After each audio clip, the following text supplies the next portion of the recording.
Welcome to another Road to Hollywood. We're very excited to kick off the new year in grand style. It's going to be the most amazing year. We've got a lot of great stuff for you planned. Please check out the show, the past episodes, and what's coming up. There's so much knowledge, so much information on big events coming up. And without further ado, we'd love to kick off the new year with a very special guest. He is Sidney Alston. He's a management executive with Disc Makers. And our pleasure to join him in the studio. How you doing, Sidney?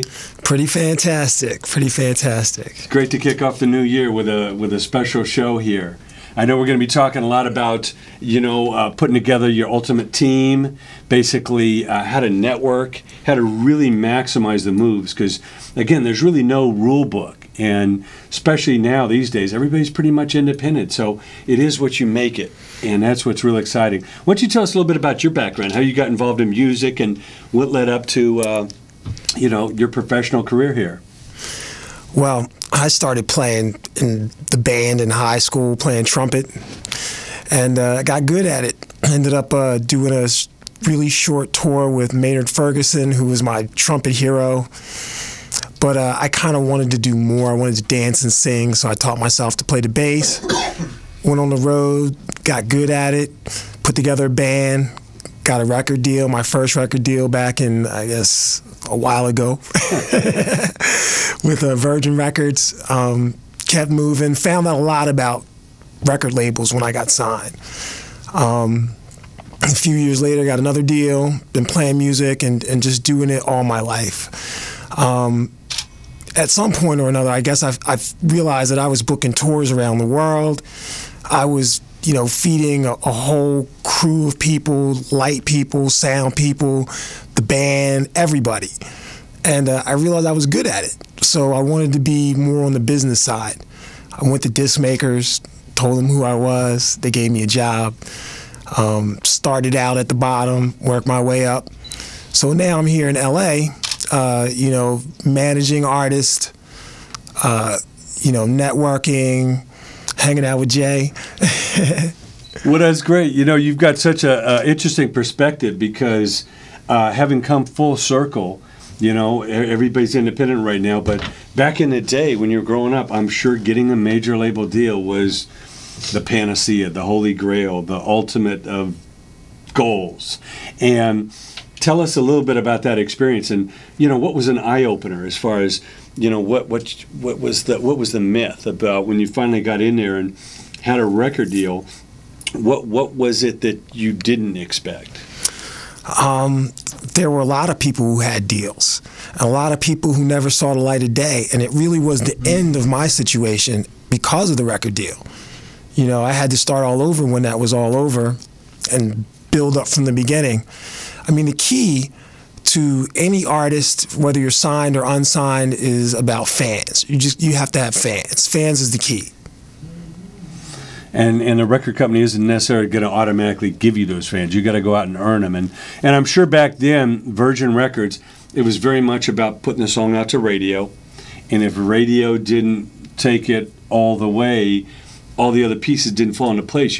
Did you feel kind of defenseless in that you were just sitting there waiting for the label to do something, for the doors to open? Well, we were waiting for it to happen, and our A&R exec got fired, and so they dropped the band. And it was also one of those situations where we had music, we had recordings, we were already selling them, we were already playing shows that were packed. So in a way, we didn't really need a record label per se. But of course, when you get the opportunity to sign a deal, you get an advance check, go out and buy your car, it's fun and it's exciting, but nothing happened. Now, when did you realize what the cost of that check was? Actually, how many, did you ever calculate how many units you'd have to actually pay back to get back to zero? Yeah, I mean, I think back then we would have gotten about 6 cents per record that we sold. We would have had, it was the beginning of the 360 deal, so we lost a lot of our performance rights. And so, yeah, we would have had to sell at least 1 million records or close to that to make money. Not to recoup, but to make it. I mean, people don't realize that. I mean, you can go get a loan and go pay off that car, but now you'd have to sell 1 million units to pay for the damn advance. Now, tell us how that segued into the second deal, how all that came about. Well, the second deal, we were out, I built another band, we went out and played. We signed an independent record deal with a little label called Society Hill Records. And basically, we were waiting around for those guys to make a move as well. But they were distributed through BMG RCA. And those guys, from BMG RCA picked us up as a distribution label. And again, nothing happened. So I guess the real, downside of that is you've lost control. Now somebody owns your music, they own the rights, and you're kind of the pawn in the game. Whether they, make the move or put you on a shelf or just sit back and do nothing. I mean, you're pretty much defenseless. And I'm sure you've seen now that, whether you have to go independent because the lack of deals, or just there's the more opportunities that you really want to be in control of your own destiny as much as possible. It's all about the fans. So, at the end of the day, if you do get a record deal and it works out and you get a song on the radio and people like it and you build a bigger fan base, even when that record deal's over, you're back to doing what you were doing before, but you got more fans. Yeah. Building a fan base and maintaining it along the way is still always the most important thing. I mean, Justin Bieber wouldn't be a mega millionaire if he didn't have millions of little girls buying his records. So that's the key. I mean, if you can go out, and besides, to sell 100,000 records on your own, before we got our first record deal, Jay, we sold over 10,000 copies of our record at $10 a pop. So we made some money. I mean, none of us had day jobs. We all played music during the day. If we weren't rehearsing, we were doing studio sessions. We were out booking other bands and getting commissions, for them to open for us. So we were hustling. Well, that's great to hear. We're going to come back after this next clip, and we're going to talk more. Again, our special in-studio guest is Sidney Alston. He is a management executive with Disc Makers, the biggest manufacturer in the music business. And we're going to have some special words right now with Kevin Lyman. Kevin is the creator of the Warped Tour, the longest-running tour in America today. He's also the co-founder of the Mayhem Festival and the Country Throwdown. So he's got 3 tours crisscrossing America all summer long, doing major business, while a lot of these big corporations are scratching their head. So this is an indie icon. He's going to be speaking at IES this year. We're very proud to now give you some words of wisdom with Kevin Lyman, CEO of the Warped Tour. Speak on advice you give to the musical bands, the artists coming up today, what they need to focus on, how they need to stand out of the crowd and build their own audience. Well, sometimes I think I'd like to think that it used to be like everyone wanted to get in a van and drive across the country and go on tour. My recommendation is become the biggest band in your county. It's going back to being the largest band in your area. Learn your business, broaden out, find other like-minded artists. Trade shows with them. If you're in Los Angeles and you can find a band in San Bernardino that you could open for on a Friday, drive out there and open for them, and then let them come open for you. Sharing crowds, sharing audiences, being patient. I think that's a thing that's back a catchword, and not even a catchword. It's an important statement that it is going to take time and be patient to build your careers once again. And for those bands that want to do that DIY tour on their own, what should they be really looking forward to? Set that up and accomplish. Try to get some legitimate shows with people on. Build that network with some bands out there that'll put you on their shows. So you're working with legitimate promoters. I don't know how often, bands are out there and their shows are canceled. They don't get paid. They don't do this. They get stuck. They're calling mom for a wire to get gas money home. Network and learn, and maybe go to some of these small, IES Festival. There's the Driven Conference. Maybe not necessarily South by Southwest, but South by Southwest is a great time, but really it's just spring break. It's a party. it's not the place to be discovered anymore. There's a lot of little independent festivals popping up all over the country. I've started going to those. Those are the ones I like to go to, and may pass over some of the larger ones to go to some of the smaller events. Great. And what do you see as far as the future of the independent entertainment? I mean, what can some of these creative people look forward to rather than sitting there waiting for a record deal, waiting for a studio to greenlight their picture? You have tools to go out there and do it. You can put your music on TuneCore. You can get involved in Rhapsody. It's a low entry fee to get in the game these days. Now figuring out how to use all those free tools like Twitter and Instagram and Facebook and Tumblr and all those things. It's going to be the kid that comes in and helps that band becomes the new manager. The ones that can sit there and say, I can help move your career forward as well as my own career going forward. I think there's huge opportunities to get yourself out there. It's hard to stand out from the clutter sometimes, though. You have to figure out the way to stand out, and I still believe that's just having an amazing live show. And great songs. Let's talk a little bit about that. Obviously, the songs are the one things that continue to go on and people want to come back and see. What should artists concentrate on as far as finding their own voice or their own style, in their songwriting? I think that's the thing. I think there's so many great songwriters out there. It's crazy. I have an office in Nashville now, and meeting all these great songwriters, but. It's refining your craft, writing it all the time. I think it's tough on these acts a lot of times when they're told to go write a record. It's time to write a record. I think you should be writing all the time, randomly. Carry a book with you, just write your thoughts down. Thoughts flow through your head very quickly at times, and I think it's refining that craft, taking workshops, going to these conferences, spending times. There's a lot of people that are willing to get back and teach. I've always seen that these, so how to structure a song, how to do these things, workshops. Just get involved. Great.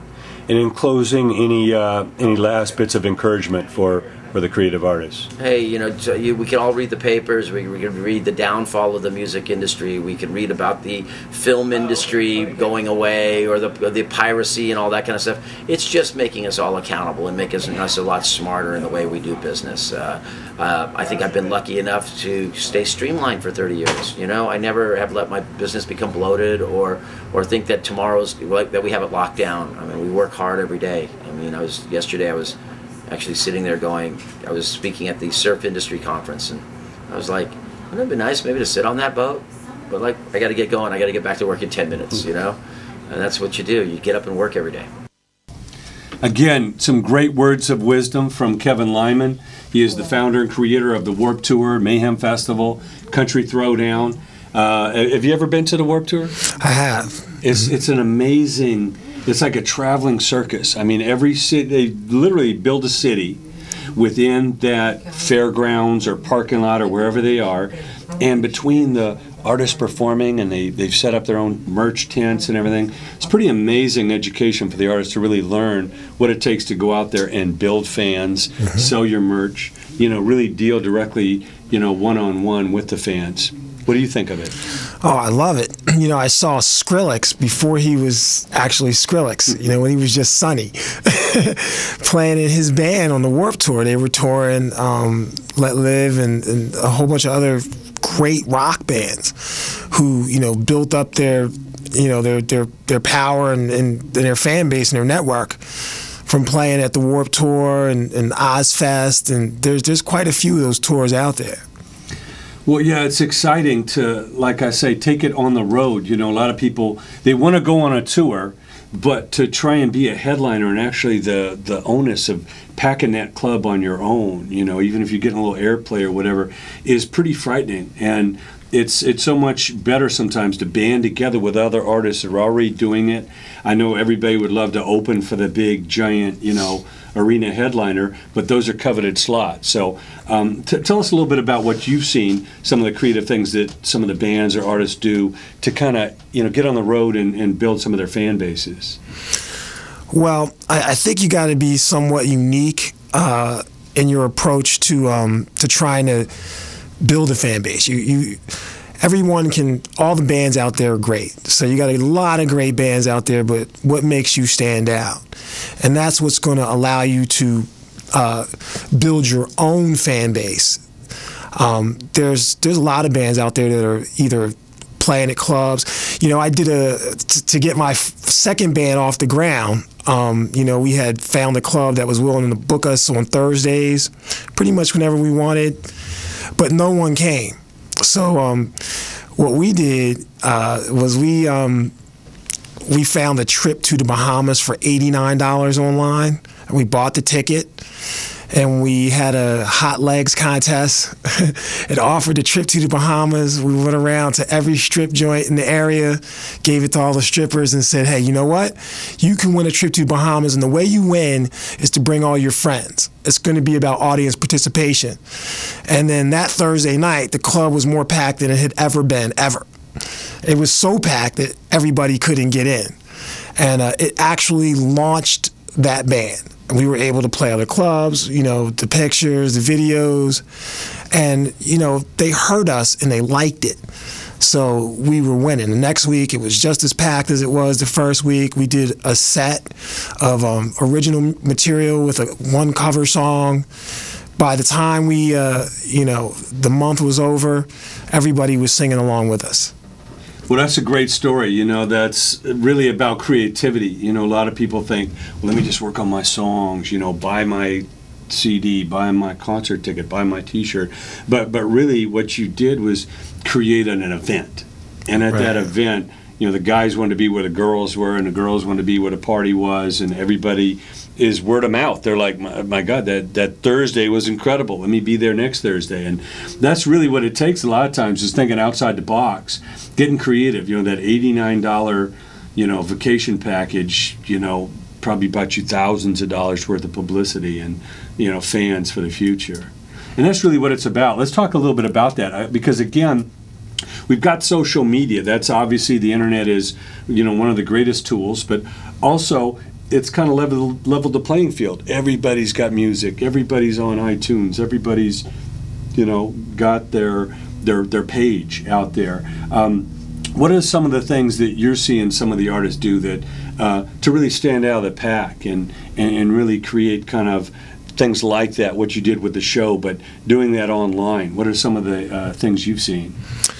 Well, you know, at Disc Makers, we work with a ton of independent artists, and there are some who, you know, don't sell any records, and some that, you know, get six-figure checks from CD Baby.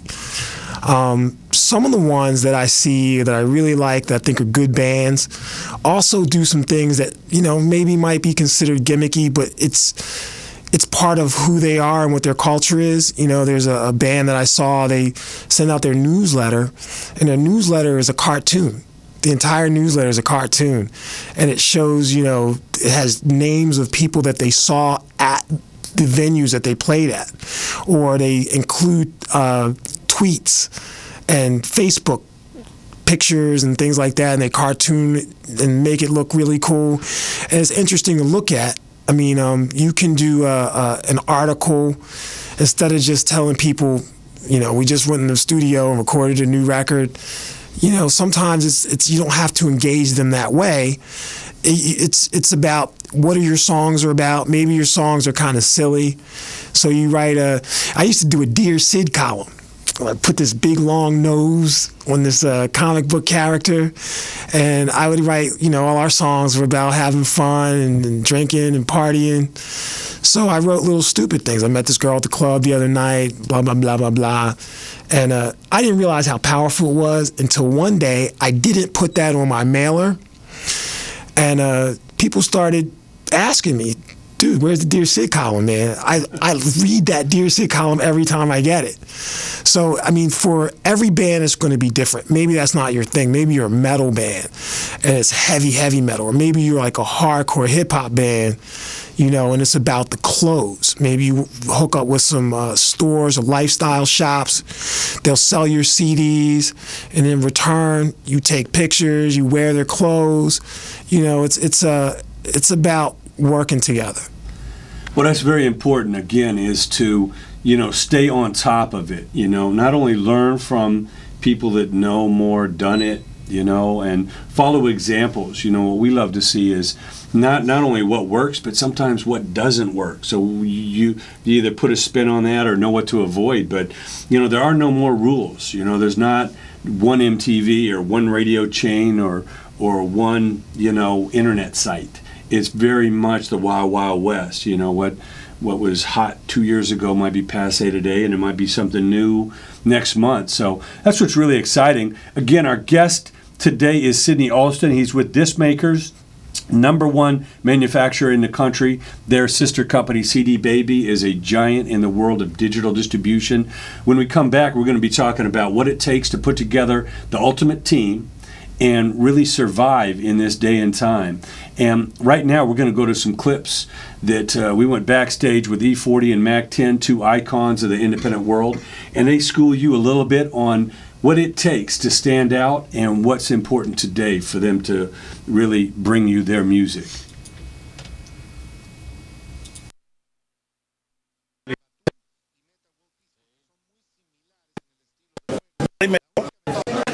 Too Short, some brothers up out of Richmond, California by the name of Magic Mike and Calvin T.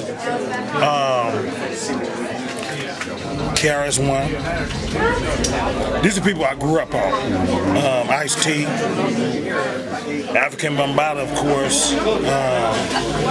Did I say Too Short? Yep. Too Short. Who else? Can't Go From UTFO.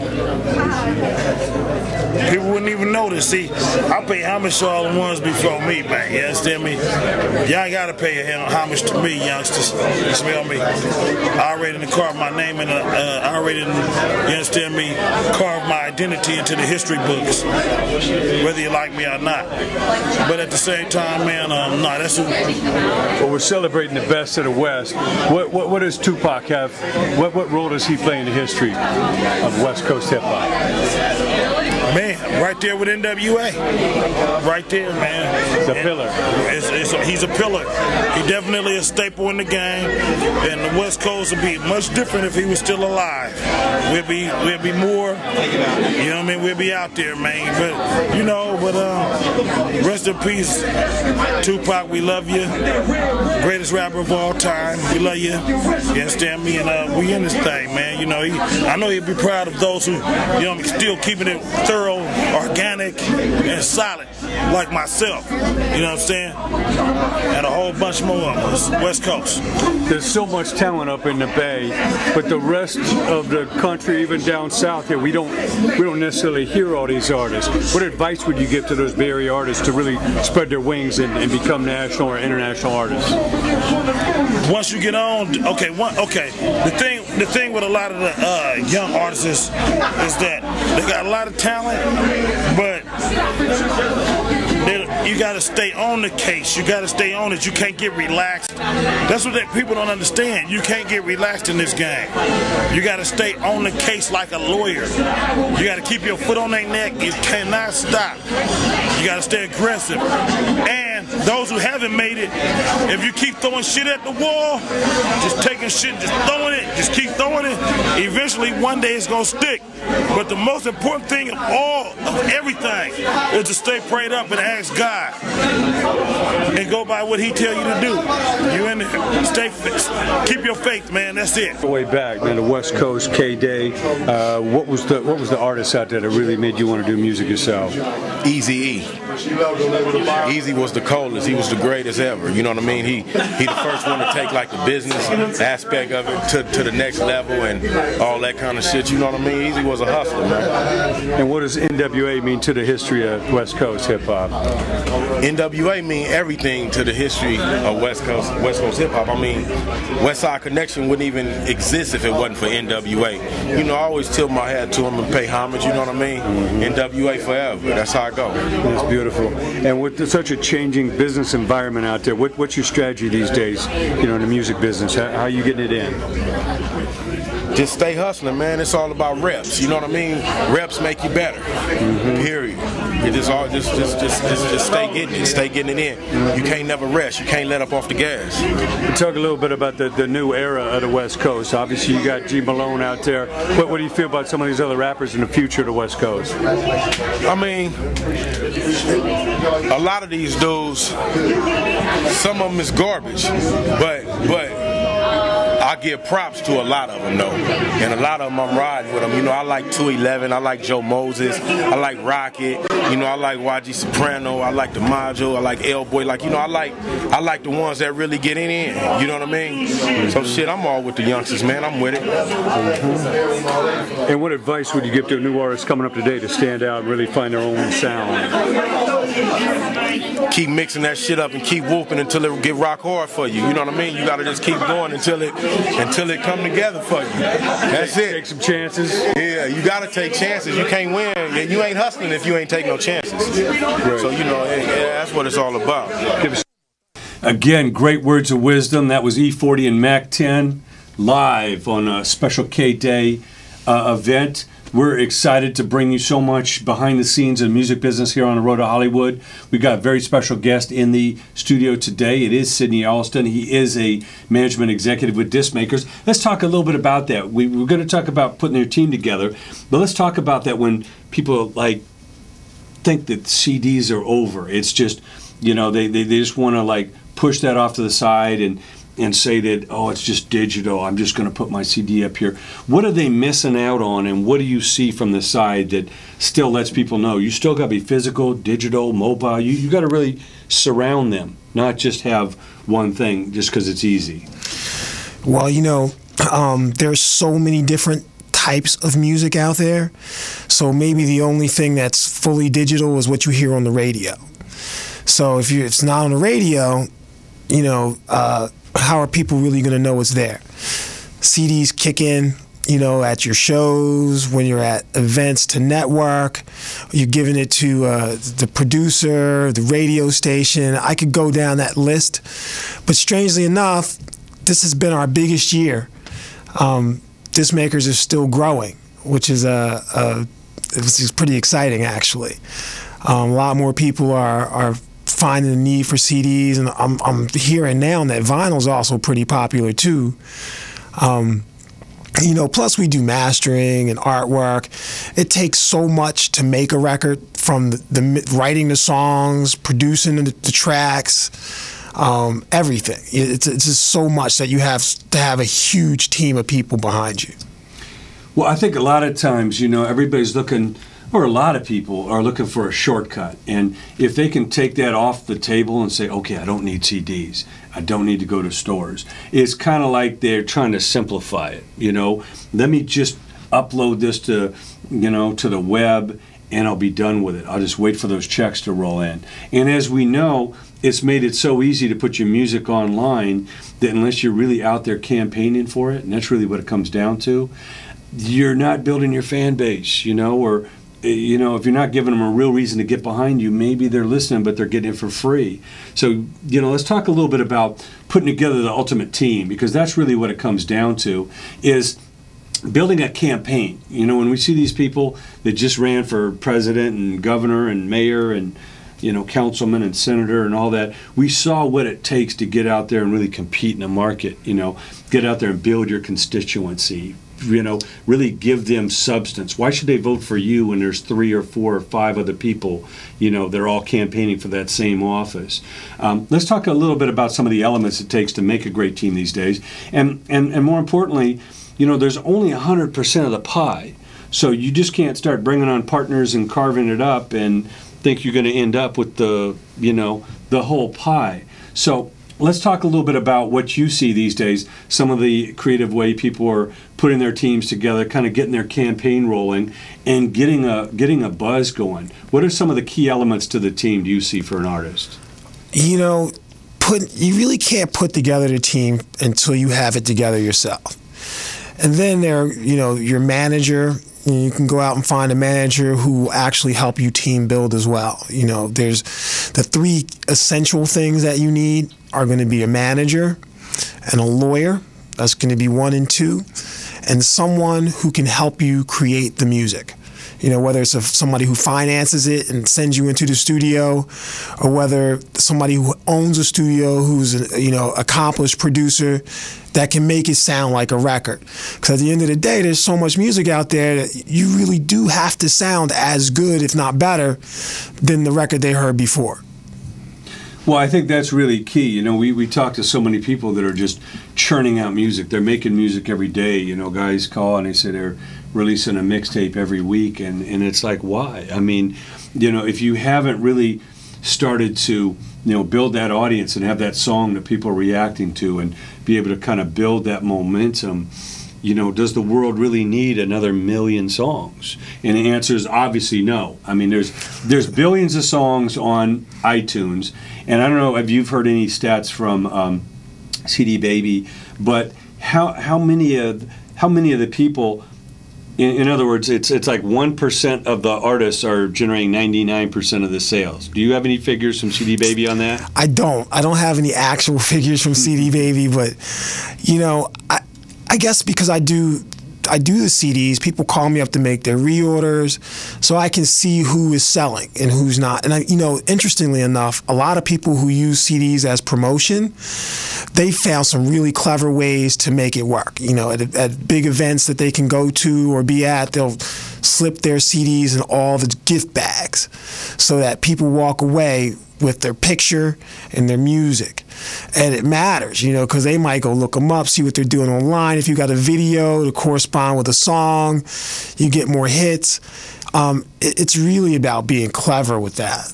But to answer that question, though, I really don't know what the percentages of people who are actually selling music, but most people aren't selling any. They might order 1,000, they become coasters. Yeah. You know, but a lot of people, you know, if they keep the energy up, I mean, some people actually believe that when the record is done, people will come. Yeah. They don't have a plan, and that's what we're talking about. We're talking about building a team, working a plan, and, you know, we use a lot of analogies like going into war or a sports team that's really, you know, the underdog and they're trying to win the championship. But a lot of those analogies really work.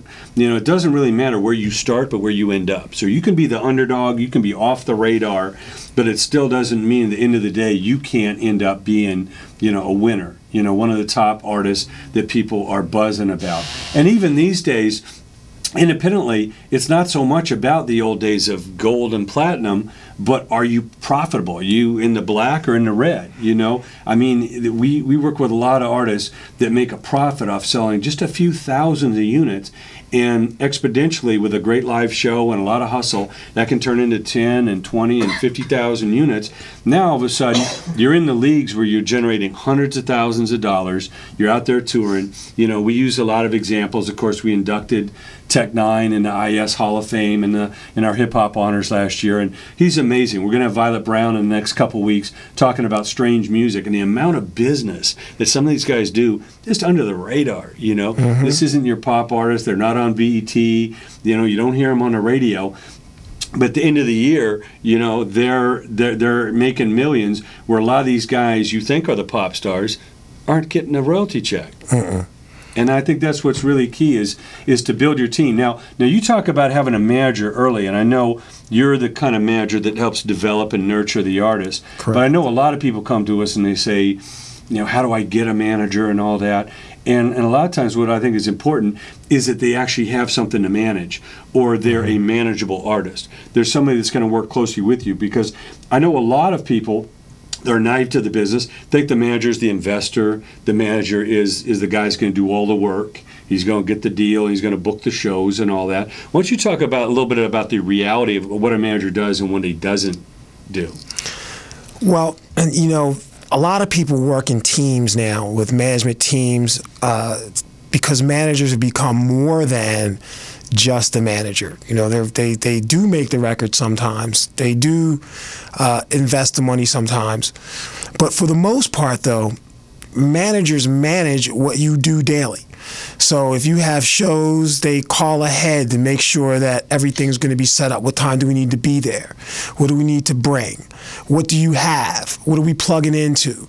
You know, they're the guy who calls the radio station to try and, you know, hey, we're in town, you know, we want to come over and, you know, our song's doing good on the radio, whatever the case may be. That's what a manager does. He manages what the artist is actually doing. So if the artist isn't doing anything, there's really nothing to manage.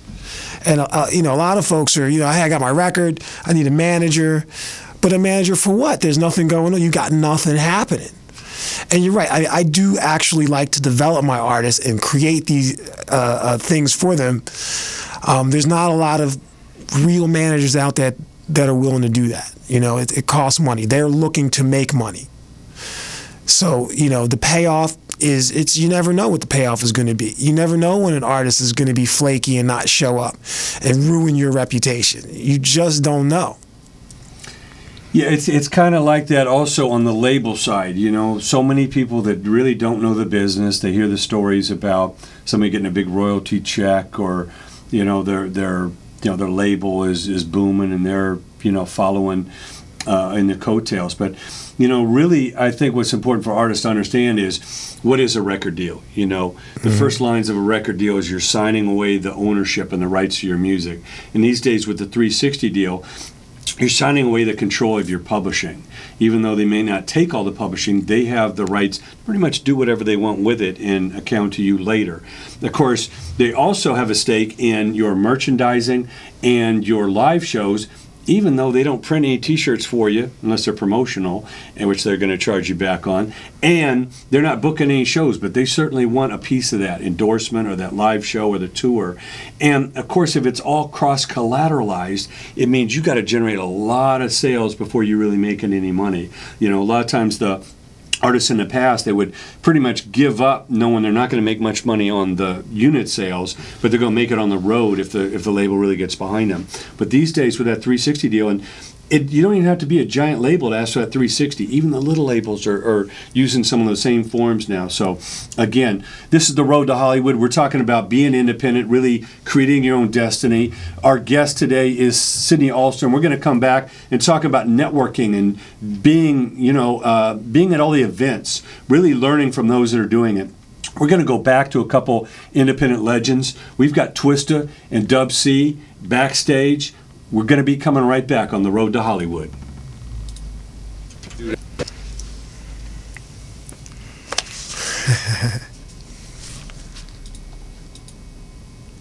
Go back and I'll fix it. Okay. We're just going to tweak that video real quick. Again, we're going to come back in a couple minutes. We're going to be talking about the importance of the events, you know, the Indie Entertainment Summit, a lot of the ASCAP Expo, you know, there's the Taxi Road Rally and different things like that if you're a member of that organization. But what's really important these days is to learn from those that are doing it, because, again, there's not one TV channel or one radio station or even one book that's going to teach you about this stuff. It's really best, especially in the indie world, to learn from these guys that are doing it. We talk about a lot of people from the underground, the Insane Clown Posses and the Joe Bonamassa, the incredible blues artists, and, you know, the Cottonmouth Kings, and of course Tech Nine. And there's more and more independent artists out there that are doing this completely on their own, completely flying under the radar and doing it real big. And that's what we bring you at IES, is really the ability to get to know from the executives who are really making it happen in a big way. Okay, we're going to go back. Again, this is Twista and Dub C. This is the road to Hollywood. More coming right up. What's it did it for you, man? He said, I got to do this. Oh, man, you went way back. It was a lot of artists, but some of the artists that I really listened to a lot that I felt that made me want to rap was artists like Run DMC, LL Cool J, artists like Ice-T. You know, these are the artists that paved the way for me. Now, obviously you're known as, you know, one of the fastest rappers. Where did you get the idea? Where'd that come about that you could flow so fast? Early in rap, it was a few rappers that used to double up a word here and there. You know, it would be a few like LL Cool J, Poor Righteous Teachers, but like even before that, they were like, I'm rapping to the beat and I can triple it. You know, I be tripling up with the words. You know what I'm saying? So I just started developing it and just got more and more to it to where I started to write whole raps like that. That's great. And obviously you've been through the mill as far as dealing with all these record companies, and these suits and these corporations and everything. Yes, what is it about, you know, being independent independent or being in somewhat control of what you do. Tell us about how important that is. It's real important, but I definitely think it's a choice by the artist, depending on the situation they're in. Like some artists, it's better for them to like be major from anything dealing with what type of music they put out to the surroundings or people they deal with. Some artists, it's better for them to be in control. They want to be able to do certain things, and their music caters to a certain type of people. So I think each one of them has its benefits. You know, so the choice is open. Me, I just choose to do it independent because I did it major for so long, and I wanted to have a little free fun with it. You could definitely be more in touch with your fans and definitely feel like there's a lot less barriers between them. Fans, be in control of the music, the money, and get it if you know what you're doing. Absolutely.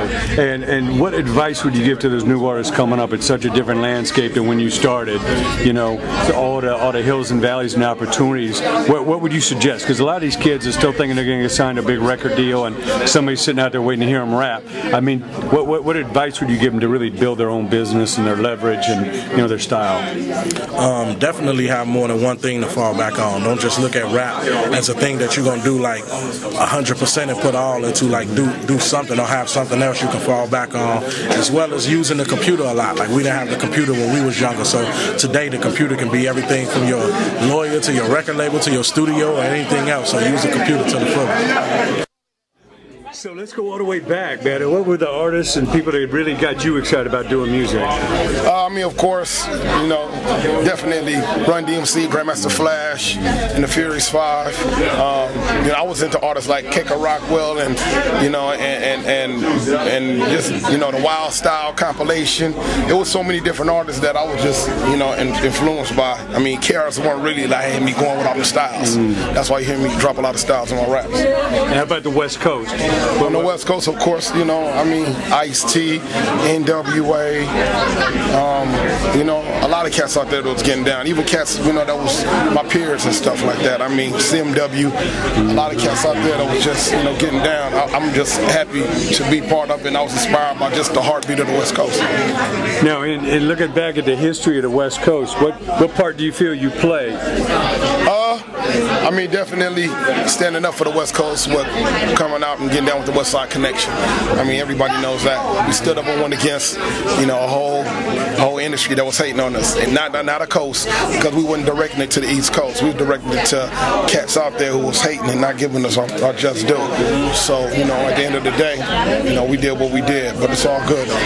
Now, how does it feel to be out there, side by side with Cube, looking at those big audiences all over the country, internationally? It feels good, and it feels good. It feels good. We go out there, that's my homeboy, and much love and respect because we stay on the road. Just came back from Moscow, Russia.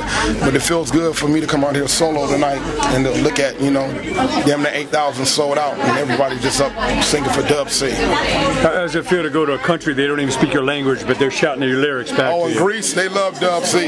They sing my words lyric for lyric, and they be requesting songs I done forgot. Now, what advice would you give to the new cats coming up today? It's such a different business, so much harder, so many artists. Anybody can throw their little CD or digital out there. Go against the grain. Do you. Don't follow. Don't be a follower. Be a trendsetter. What was it did for you, man, and said, I got to do that? Again, independent icons. It's Twista and Dub C. Again, Dub C, we're big fans of his show right here on RMC. Shout out to him and all the great artists performing over in Vegas tonight. Real quick, again, we're talking about putting your team together. We're talking about networking. There are no more rules. It's really the independent entrepreneurials that are making things happen. Our guest this week is Sidney Alston. He is a major executive in the industry, works with disc makers. He's had record deals. He's managing artists. He's doing major stuff. Sidney, let's talk a little bit about the importance of attending events. Obviously we're a part of putting on IES, and it's going to be a great event that we had you at. We look forward to having you again this year. But why is it so important to go out there and learn from the people that are actually doing it, and you can learn from them and network, and potentially, like you're doing right now, working alongside some of the people that you looked up to? It's very important. I was from Philadelphia, and it was through networking that I met the people that I hang out with now in LA. Through the internet, telephone calls, friends. I went to as many events involving the music business as possible. When I got to LA, there's a whole lot more to do. I started going to the Taxi road rally that they have every year, where it's all just songwriters sitting around. Found some collaborations. IES was great. I mean, I got to tell you, man, that was one of the best conferences, if not the best conference I've ever attended. And as part of my job description, I have to go to as many of these things as I have to. But that's also what has gotten me to this job, was going out and networking, knowing people. People know what I do. They know how I do it. I got a good name for myself. I'm proud of that. And it's about, building a reputation and maintaining it.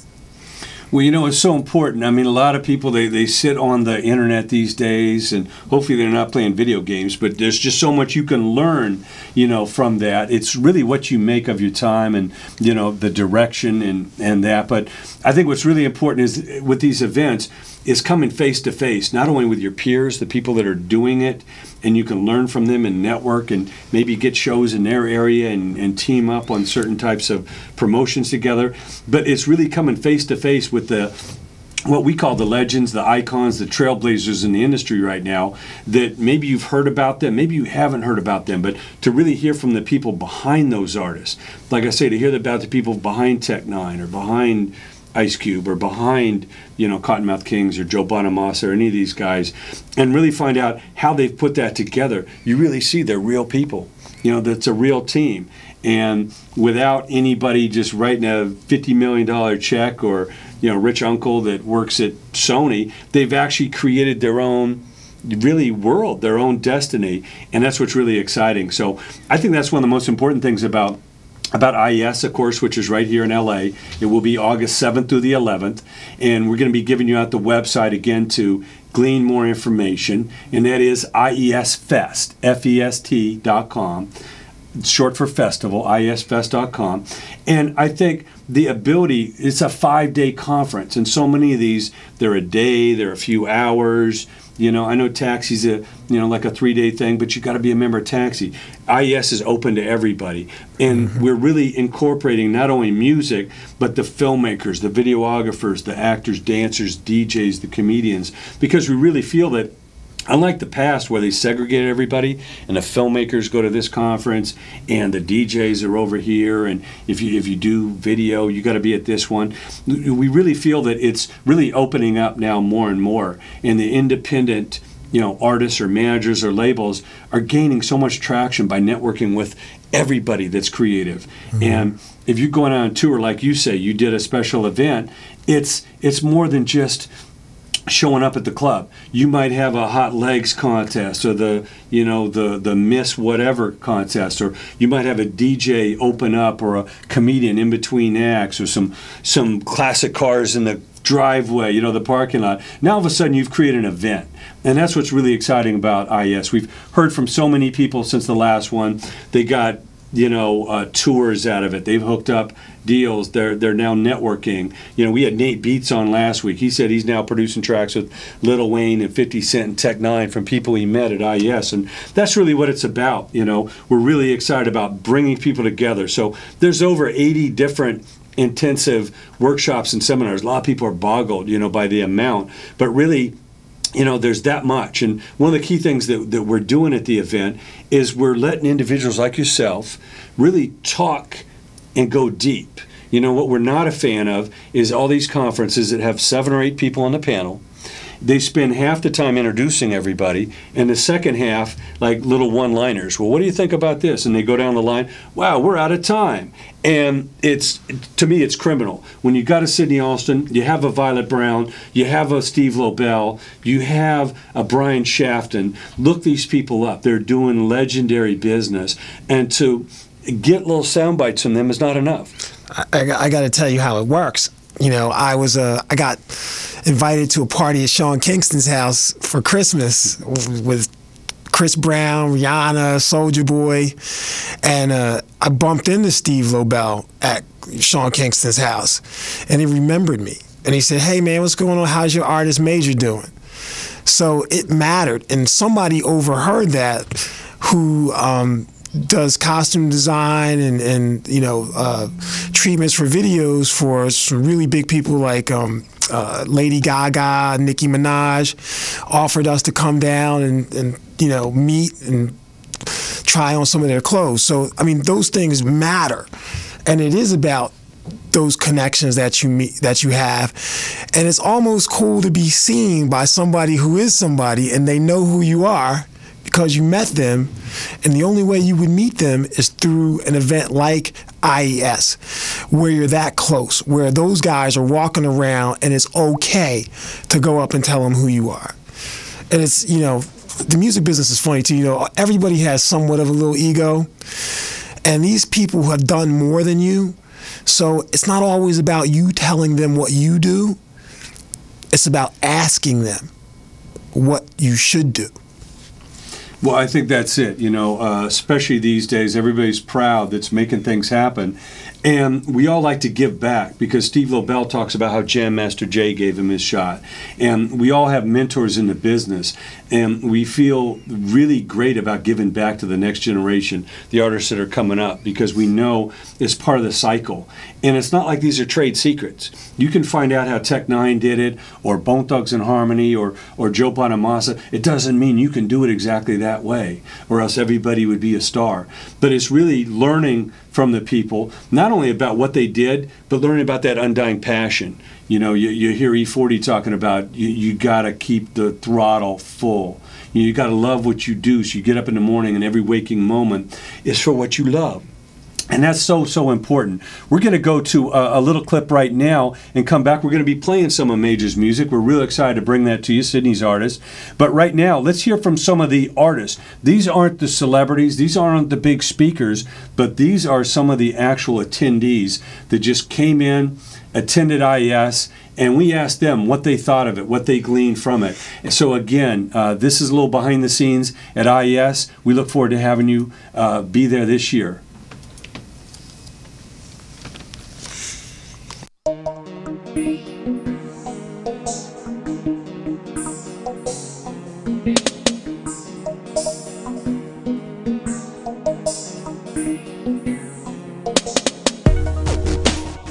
Hey, how you doing? It's Jay Warsinske, IES.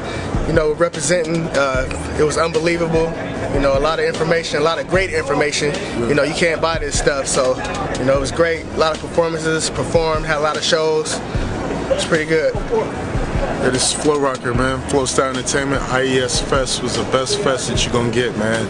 I mean, not to knock any of them other summits, man, but this is a place to be at, man. I mean, great legends came out, man, from all kind of guys. Chino Excel, Spice One performed. Some of the biggest names in the industry. We had some of the biggest industry heads watching over all the new talent, and this is the place you want to go if you're trying to get on, man, or get your stuff out there. So come here to IES, man. Look at it, check it out, man, on the internet. You know what I mean? This is a place to be, man. If you ain't here, you ain't gonna get there. Believe that. How y'all doing today? My name is D Cross. I'm from Las Vegas, Nevada. I'm here to tell y'all should definitely come to the IES Awards. This shit was crazy. We seen goddamn hip-hop legends. I mean, hip-hop legends, you know what I mean? From Alcoholics, you know what I mean? For the best, we had Tech Nine on the Skype, Ice-T. It was real big. It was real crazy. You guys need to make sure you come out here next year. Call my man Jay. He gave me personal one-on-one interviews with major record labels, radio stations, TV shows. We had some amazing rock bands. If you think you got talent, this is where you need to be. Ain't nothing better than IES. D Cross, Las Vegas, Nevada.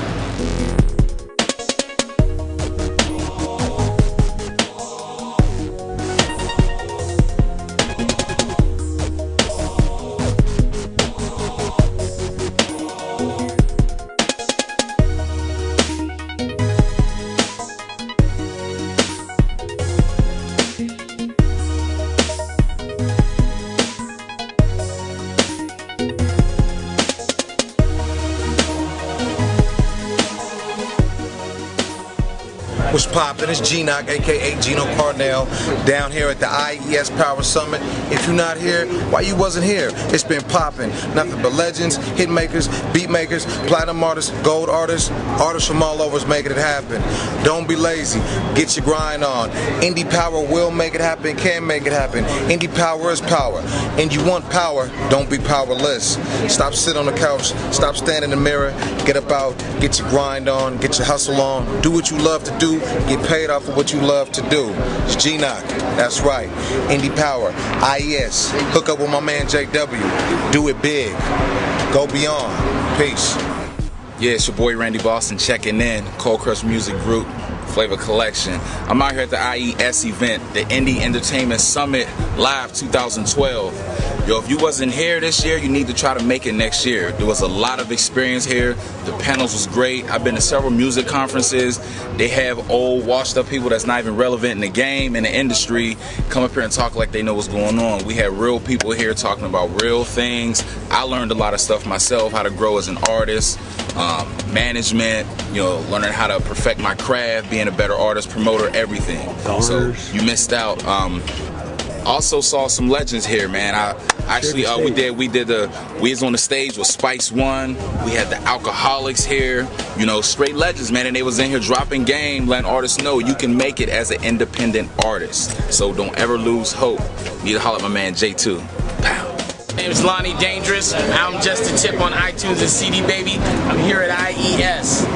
First time, greatest experience ever, and it's only the second day. Spice One came down, Tech 9 Skyped, the Alcoholics were there, Violet Brown was here. It's the craziest thing ever. If you're on the outside of the music industry, the way to rub elbows with everyone in the inside of the industry is get down with IES. Big things. Deal with it. Again, that's August 7th through the 11th, iesfest.com. We want to hear from you. Phone number to the office, 818-505-9537. Again, our guest this week is Sidney Alston. He is a executive, a veteran in the music industry, been through a lot of wars. He's climbed a lot of hills, and he's in there making it happen. So you need to get with Sidney for your CDs and all that. It is disc makers. And, of course, Sidney is also developing some artists. So, again, we're talking about putting together that master team, talking about campaigning, really developing those songs, the material. It's easy to make music, but you got to make impactful music. Why don't you talk a little bit about some of the things you're doing right now as far as adding to your team and some of those elements to really separate yourself from the pack, have the better quality production, really get your music out there where you're going to react, whether it be in a film or TV or whether you're going to get on a tour or a special performance? Well, I guess it all starts off with, you know, the artist that I'm managing now is a young artist. He's 15. And so when I met him, he had a video on YouTube that had about 80,000 hits. And it was a good song, but that was all he had.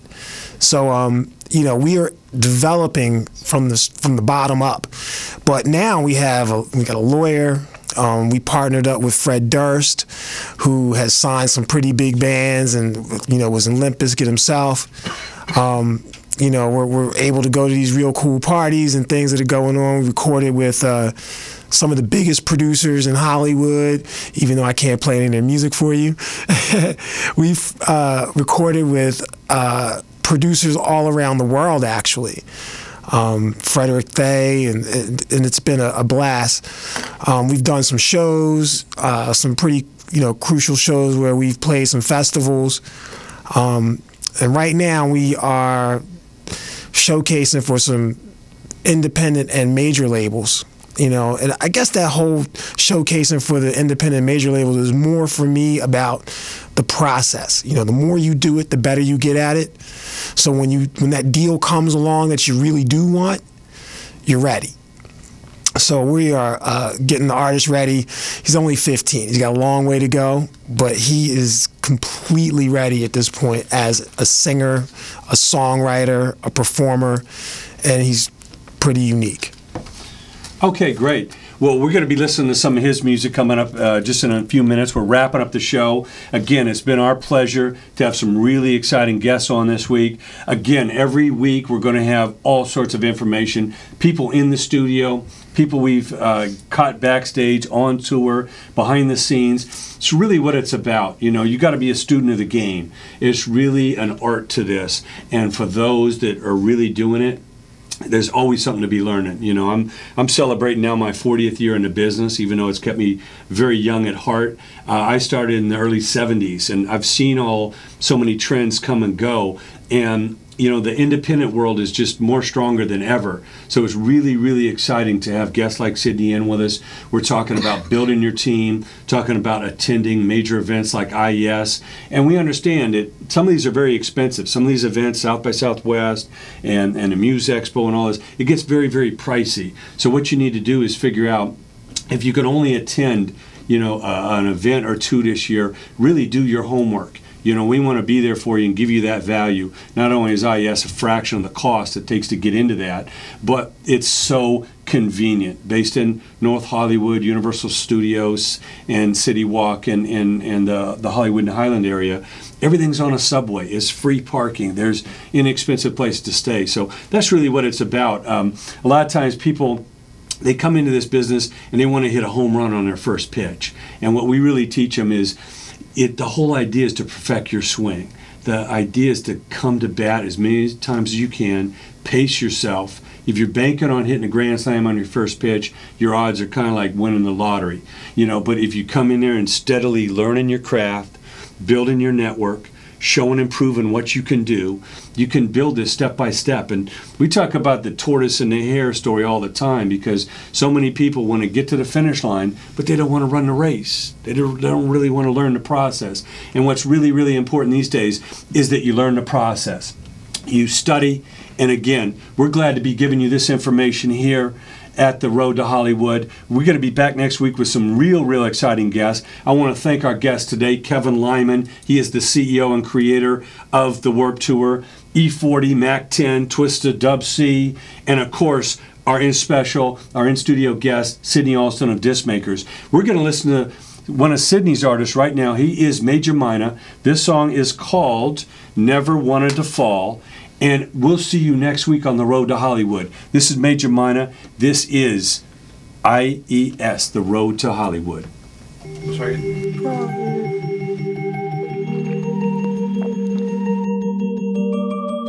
Never meant to fall in love, but suddenly it feels like I am chasing. Never thought a girl made me so crazy. You cast a spell down on me. Everything feels like I am falling, and I can't take it, girl, I'm breaking down. You cast a spell down on me.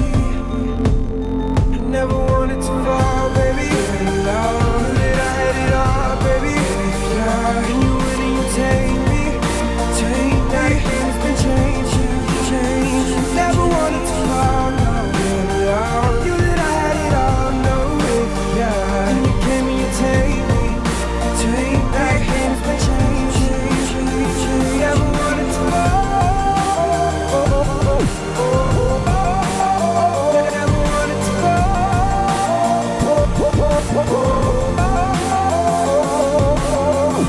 Thought I could have my cake and I could eat it too. Thought I would never fall in love, but I guess I'm the one for you. I guess that's what I get for wishful thinking. And love is just a drug, but like the Beatles, I'm in need of you. And I'ma tell the truth. A kiss from your lips is something like endless bliss, or it's close.